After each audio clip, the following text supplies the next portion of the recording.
call of the wild. In the woods, a walk on the wild side, where the coyotes howl, as does a man who tries to talk their lingo. In these parts, the coyotes roam.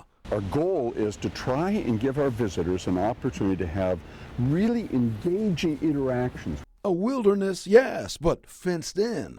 A walk through this wild side is safe enough for any babe in the woods. The Wildlife Center of the Cleveland Museum of Natural History.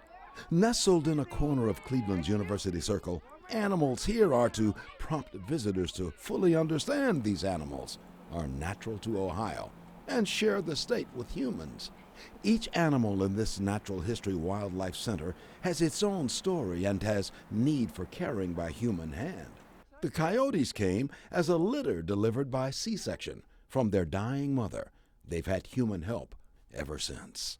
Their only problem, they're perfectly healthy, but they ended up being too tame and human-oriented. So we got them, found a permanent home for them here, and they're great because you can look down, you can interact with them. We actually have howling sessions with them. At Cleveland's Museum of Natural History, the story deals with the stretch of time from present day back to billions of years ago. But throughout the long story, there is one museum philosophy. It's to create a deeper shared understanding of the natural world around us and our place within it. A big job chronicling the world's natural history, people, plants, animals, even animals before humans appeared. Here is the armor-plated fish Dunkleosteus, which once swam where Ohio is now. Museum Executive Director Evelyn Gates knows a fish story. Dunkleosteus, which could be as big as a school bus, comes swimming right at you. The museum looks at what was and how life has evolved over billions of years. There is a group of animals so big it seems hard to contain them in a single room. Here you walk with dinosaurs, at least among their bones, which were unearthed. Decades ago, someone stumbled across a dinosaur neck bone.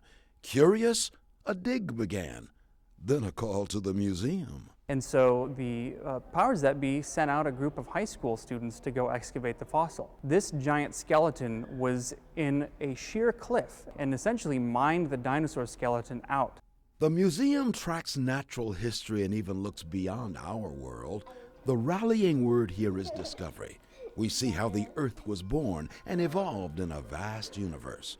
Space, too, is part of natural history because the Earth and Moon hang in space.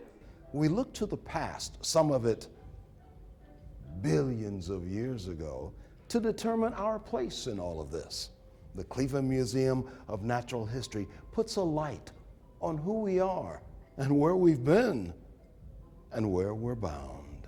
Pulling you in to think about some of the new discoveries or some of the things that might really interest you. In the natural history of people, animals, or the planet itself, there is a science primed for discovery.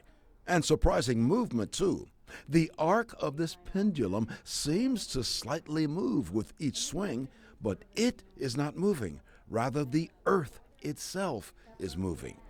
We're all on a circular journey of a ride through space, traveling with Spaceship Earth. There is a lot here to engage your curiosity. And that's one of the most human aspects that we have. The dinosaur hall is part of that continuous traveling through time. We really want this to be not just a destination, we want it to be a trailhead. The trailhead is where the trail begins. For nearly a century, the museum has charted a pathway of discovery. Plans are to broaden the path with building expansions to house humans' increasing scientific knowledge. Story of Earth itself, and we who ride on it. At the Cleveland Museum of Natural History, we peer into the past, at the planet's beginnings, and follow the story of Earth, its growth and inhabitants. The Museum of Natural History knows our journey has been long, but also knows there is always more to come.